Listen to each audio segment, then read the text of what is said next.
जय जगन्नाथ पिलाने तुमने मो यूट्यूब चैनल लिपु क्लासेस को स्वागत। तो आज वीडियो पिलाने देखिए कि +3 थर्ड सेमिस्टर पॉलिटिकल साइंस ऑनर्सर मेजर 6 पेपर। तो मेजर 6 पेपर पिलाने में यूनिट 1 रु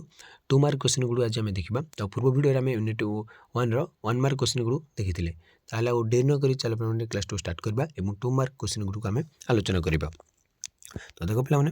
हमर प्रथम क्वेश्चन रहा अंतर्देशीय संपर्क अर्थ कौन बा अंतर्देशीय संपर्क क्या कहुए ना अंतर्देशीय संपर्क प्रकृत होता प्रकृत तार अर्थ कौन बा प्रकृत मिनिंग कौन ना राष्ट्र राष्ट्र मध्य सृष्टि होता राजनीतिक सामाजिक कूटनैतिक और आर्थिक संपर्क बुझाए कौन ना दुईटी राष्ट्र मध्य मन कर भारत रूसिया भारत अमेरिका भारत चीन एमती। तो दुईटी राष्ट्र मध्य जो सृष्टि होता राजनीतिक सामाजिक कूटनैतिक और अर्थनैतिक जो संपर्कटा को आम कहवा अंतर्देशीय संपर्क। तो प्रत्येक सार्वभौम राष्ट्र निजर जातीय स्वार्थ साधन पाई अन्य राष्ट्र मान सहित जो संपर्क स्थापन करते आम अंतर्देशीय संपर्क बोली कहवा।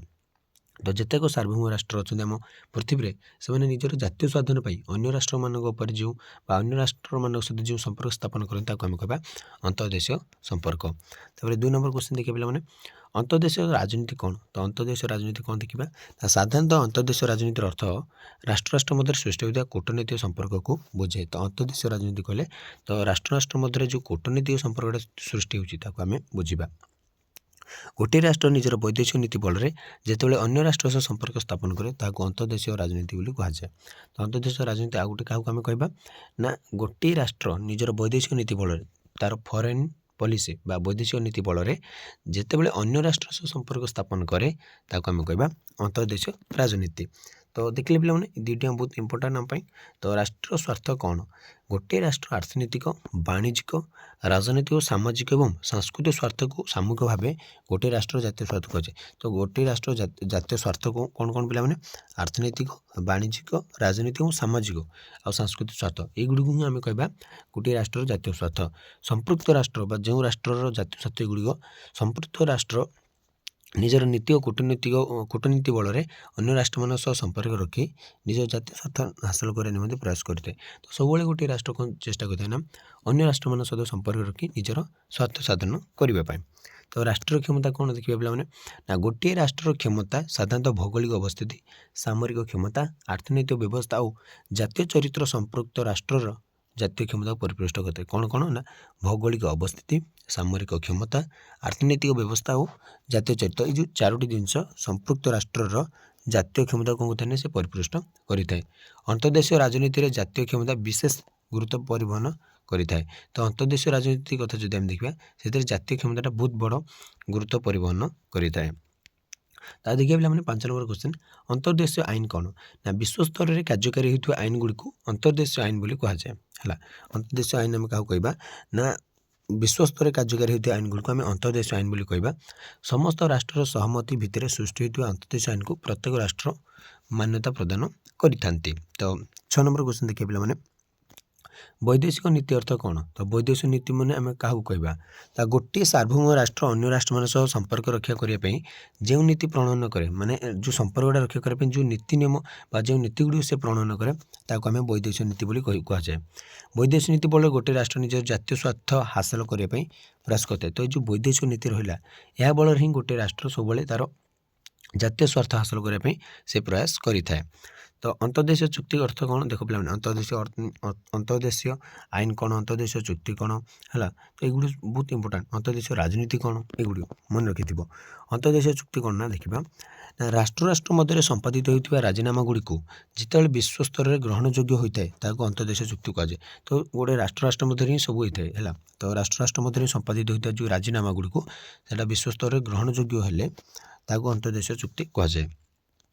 द्विपाक्षिक चुक्ति हो पार बहुपाक्षिक चुक्ति हो पाए सेमती आम कहीपर ना। तो देखिले अंतर्देशीय चुक्ति एक केंद्रीय विश्व व्यवस्था कौन ये तो एक केंद्रीय विश्व व्यवस्था कौन आम देखा यहाँ मतलब पे बहुत इंपोर्टाट। तो अंतर्देशीय राजनीति में जितेबाला गोटे शक्तिशाली राष्ट्र निज सामरिक शक्ति एवं अर्थनैतिक और कूटनैतिक शक्ति बल में अन्य राष्ट्र मान प्रभाव विस्तार करे और विश्व राजनीति को नियंत्रण करने प्रयास करे एक केंद्रीय विश्व व्यवस्था कहुए। एक केंद्रीय विश्व व्यवस्था माने से गोटे राष्ट्र सारा पृथ्वी को कंट्रोल कला भाई आमको मन है। ବା आम बुझा जेठे जपरी अमेरिका तो अमेरिका कह गले बर्तमान कौन विश्व निज नियंत्रण रखा चेष्टा करुच्ची चीन से कह मु विश्व कंट्रोल रखा चाहूँगी सेमती तो से विश्व राजनीति नियंत्रण को रखापी प्रयास करती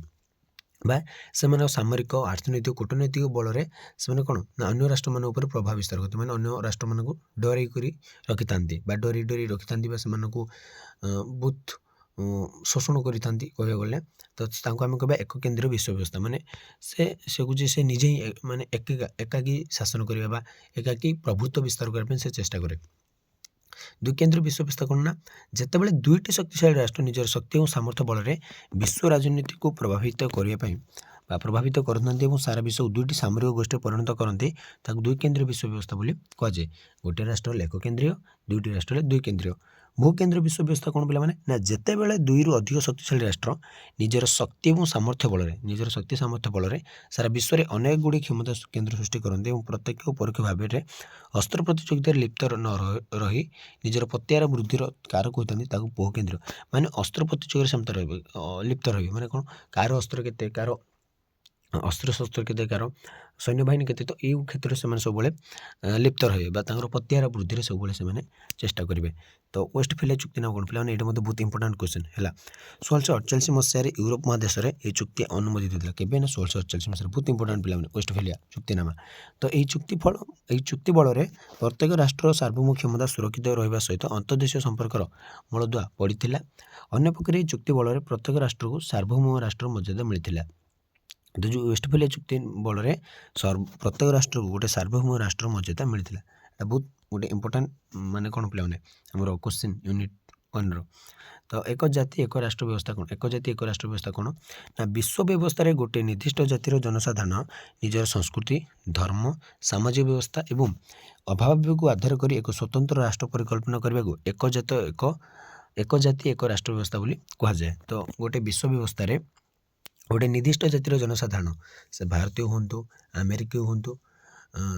माने रशियन हूँ जी हूँ ना कहीं से निजर संस्कृति निजर धर्म निजर सामाजिक व्यवस्था भाव को आधार कर एक स्वतंत्र राष्ट्र जो से परिकल्पना करती आम कह एक जात एक राष्ट्र व्यवस्था कहुए इटाली दार्शनिक माकियाभेली दार्शनिक तत्व स्थायी और सुदृढ़ राष्ट्र गठन पर जाति राष्ट्र व्यवस्था प्रचलन उल्लेख करते किए ना माकियाभेली पारंपरिक राष्ट्र व्यवस्था कौन पे देखा ग्रीक सभ्यता और रोम सभ्यतार पारंपरिक राष्ट्र व्यवस्थार झलक देखा मिले ये व्यवस्था अनुसार छोट छोट राज्य गठन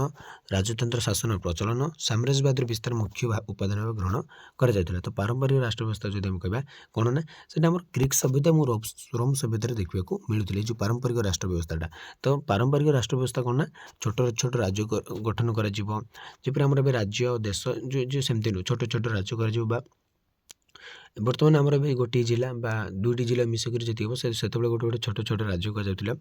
राजतंत्र शासन प्रचलन और साम्राज्यवाद विस्तार तो ताको आम मुख्य उपादान भाव ग्रहण करवा क्योंथि ना पारंपरिक राष्ट्र तो मध्ययुगीय राष्ट्र व्यवस्था कौन यहाँ हूँ पारंपरिक राष्ट्र व्यवस्था यही भाव में था तो मध्ययुगीय व्यवस्था कौन सामंतवाद प्रसार फल राष्ट्र व्यवस्था परिवर्तन जिते सामंतवाद प्रसार घटला राष्ट्र व्यवस्था बहुत परिवर्तन आसला राष्ट्र नीति प्रणयन और शासन क्षेत्र में सामंत मान भूमिका गुरुत्वपूर्ण थिला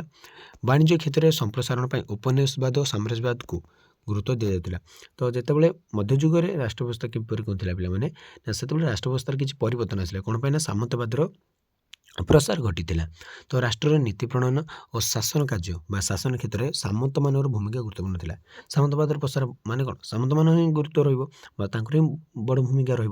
तो वाणिज्य क्षेत्र संप्रसारण वाणिज्य क्षेत्र कौन संप्रसारण उपनिवेशवाद और साम्राज्यवाद को कौन करागला ना गुरुत्व दिगला तो 15 नंबर क्वेश्चन देखिए पे आधुनिक युग राष्ट्र व्यवस्था कौन पे जो तीनोटी कहला प्रथम कहला पारंपरिक कहला मध्ययुग कहला आधुनिक ये तीनोटी मन रखिबो सेमती एक केंद्रीय दुई केंद्रीय बहुकेंद्रीय जो रही एगुड़ी मन रखिबो आधुनिक युग राष्ट्र व्यवस्था कौन ना साधारणतः आधुनिक युग राष्ट्र व्यवस्था हूँ गणतांत्रिक चिंताधारा उपर प्रतिष्ठित था तो मुझे आउे कही पे पारंपरिक समय राजा महाराजा मैंने